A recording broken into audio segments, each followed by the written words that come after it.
Once upon a time, in a small village nestled between rolling hills and a sparkling lake, lived a young woman named Elara. Elara was known throughout the village for her radiant smile and her heart, which was as big as the sun. Every day she woke up before the sun, eager to embrace the day with enthusiasm. She assisted her mother in preparing delicious meals, helped her father in the fields, and played with the children after sunset. One day, while tending to her herb garden, Elara noticed a tiny ladybug struggling to free itself from the sticky situation it had found itself in.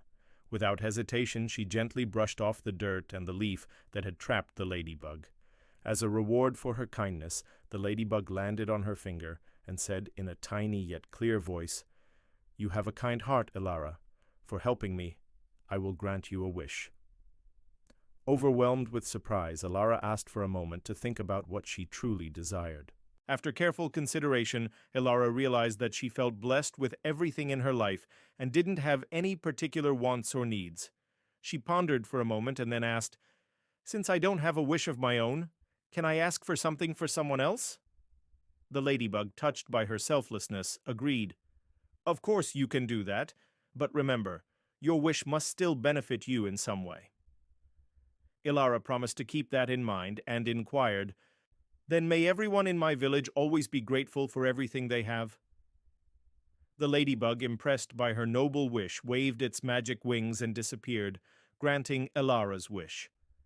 At first it seemed as if nothing had changed.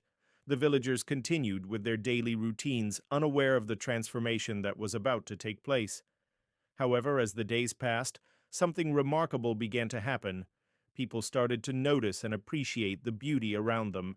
They marveled at the vibrant colors of flowers, the sweet melodies of birds, and the warmth of the sun on their skin. Children laughed and played with renewed joy, and the elderly shared stories of their lives with a newfound appreciation for each moment. Elara noticed that people were kinder to one another, helping their neighbors and showing compassion to those in need. The village square, once filled with complaints and gossip, now echoed with laughter and conversation about the positive changes in their lives. Elara was happy to see that her wish had brought so much happiness to the villagers. She knew that true happiness came not from acquiring more, but from appreciating what one already had. However, there was one person in the village who did not seem to understand this lesson. Old Man Hemlock lived in a small cottage on the outskirts of the village. He was a grumpy man who complained about everything. One day, Elara decided to visit him and asked, "What is bothering you, Old Man Hemlock?" He grumbled, "Everything is wrong. My bones ache, my beard is too long, and even the weather is terrible."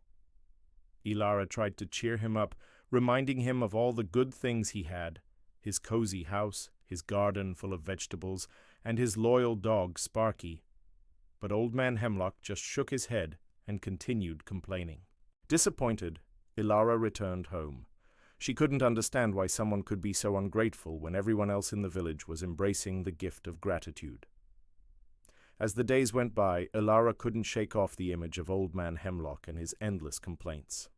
She knew that everyone experienced sadness and pain sometimes, but she also believed that it was important to focus on the positive aspects of life. So she came up with a plan. She baked a loaf of bread and took it to Old Man Hemlock's house. When she knocked on the door, Sparky barked furiously, but Old Man Hemlock called him inside and opened the door. Elara offered him the bread and said, "This is for you, Old Man Hemlock. It's just a small token of my appreciation for you." Confused, he asked, "Why are you giving me this?" She replied, "Because you're my neighbor, and I value you. Also, I know you love bread, especially the one with plums." He looked at the bread and then back at her, surprised.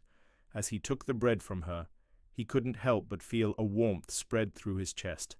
It wasn't just the thought of eating a fresh loaf of bread, but the kindness and generosity shown to him by this young girl. For a moment he forgot about his aches and pains and focused on the simple pleasure of accepting a gift. Elara, sensing a shift in his demeanor, continued, "Old Man Hemlock, I know you've been feeling unwell, and I wanted to show my support. You may not have many friends, but know that I care about you." Her words struck a chord within him, reminding him of a time when he too had been full of life and laughter. Now, despite his physical ailments, he saw that the real problem was his attitude. All these years he had allowed his negativity to push away those who cared about him. Touched by Elara's compassion, Old Man Hemlock apologized for his behavior and asked, "Can I do something to make it up to you?" She replied, "No, you don't need to do anything. Just be yourself and try to find joy in the little things in life. And if you ever need anything, don't hesitate to ask." From that day forward, Old Man Hemlock became a changed man. He no longer complained about everything. Instead, he participated in the community events, offering his wisdom and experience to those who needed it. His garden, once neglected, became a community garden where everyone could come to pick fresh vegetables. He even started volunteering at the village library, helping children find stories that sparked their imagination. The entire village benefited from Old Man Hemlock's transformation, and Elara realized that her wish had indeed brought them all closer together. The ladybug, watching over them from afar, was pleased to see that Elara's wish had brought so much positivity to the village. It had taught everyone the importance of gratitude and kindness. As the years went by, Elara grew up to be a kind and compassionate young woman. She never forgot the lesson she had learned from the ladybug. Every day she woke up with a grateful heart, ready to embrace the day and make a positive impact on those around her. And so the tale of Elara and the ladybug became a legend in the village, reminding everyone that true happiness came not from material possessions, but from the beauty of everyday life and the bonds of love and friendship. The end. So here we go. A new adventure comes to an end, and it's time once again for us to say goodbye. But before we go, let's take a moment to breathe it all in. Let's think about how awesome it is to be alive right now, in this very moment, experiencing this world with all its wonders and possibilities. Can you feel it? That's the spirit of adventure. That's what makes every new story an exciting journey. And guess what? We've got plenty more stories waiting for you. So make sure to hit the like button, subscribe to our channel, and tap the bell icon so you never miss out on our next adventure. And hey, don't forget to drop your video suggestions in the comments below. Who knows? Your idea might just spark the next great adventure. If you enjoyed this adventure, don't forget to hit the like button, subscribe to our channel, and tap the bell icon so you never miss our next story. Drop your video suggestions in the comments below. We'd love to hear from you. Your support fuels our creativity. Let's keep exploring amazing worlds together.